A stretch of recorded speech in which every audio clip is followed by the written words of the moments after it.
Hello everyone, welcome again to another Halloween story reading. For this particular day, since we're getting so close to Halloween, I wanted to pull out something a little bit more original. Here's a story written by me. Don't worry, there will be another video or two from the Book of the Greats. But for now, let's enjoy the tale of I Am a Reasonable Man.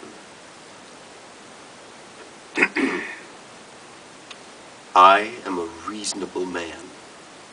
I maintain a healthy skepticism towards the fantastic, with an open enough mind to account for the incredible. I don't consider myself a scholar, a genius, or anything beyond an average product of my environment. That said, I do try to upkeep a certain level of eloquence to preserve that ever-dwindling sense of social acceptability that separates us from the animals. My name is Seymour James Hastings, and I'm writing this story now in a state of distress, panic, and uncertainty of my continued life. You have no reason to believe me, and I have nothing to offer you but my word as to my honesty and potentially a corpse if this letter isn't finished and broadcast online thereafter.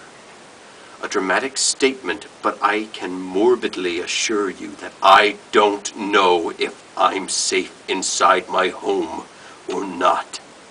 I'm hoping that by uploading this open letter that I can gain a better understanding of what happened and coordinate with others who have had similar experiences to take the most effective steps going forward.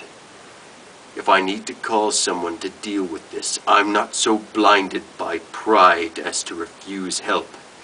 I'm a 48-year-old man who lives at home alone, and partial paralysis down my left side. If it came to a fight, I don't favor the odds of myself or my dog.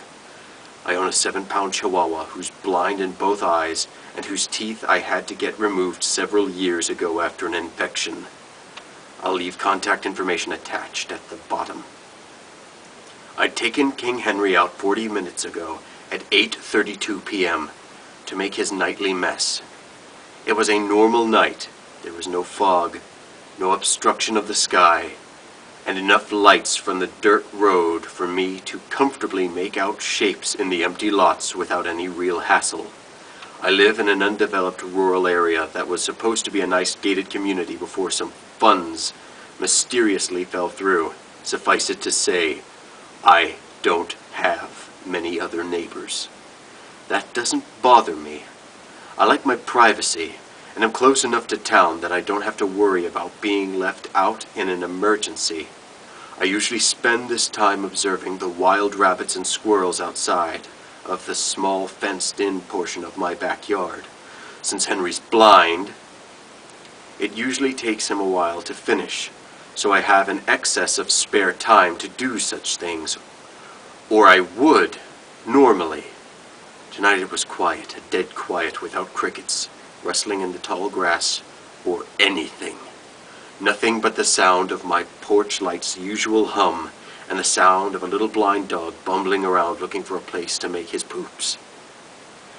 I specify that I have a light on my porch because it's placed in such a way that it lights up my side yard and half of my backyard.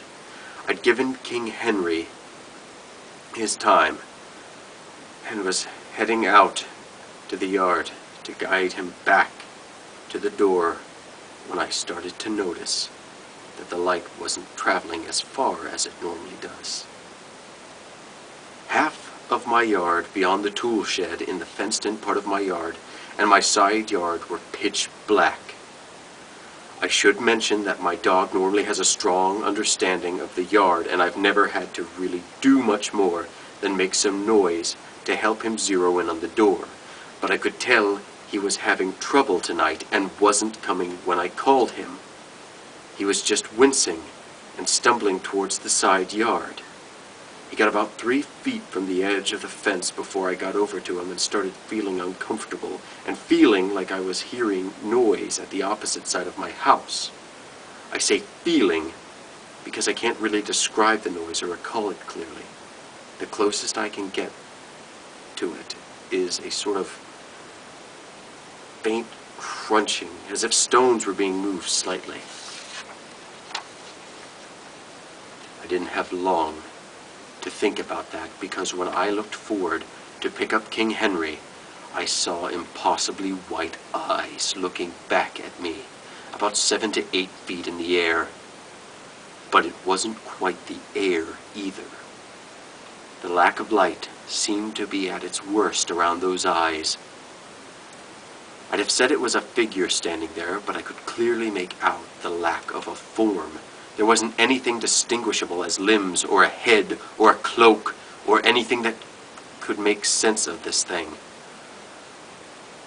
It was just a spot in the air where there wasn't any light, and 2 big eyes that locked with mine. The strangest thing was the lack of panic. I felt alert. I was certainly unnerved, but there was a sense of awareness between us, like we were sharing in some form of understanding, not quite calm.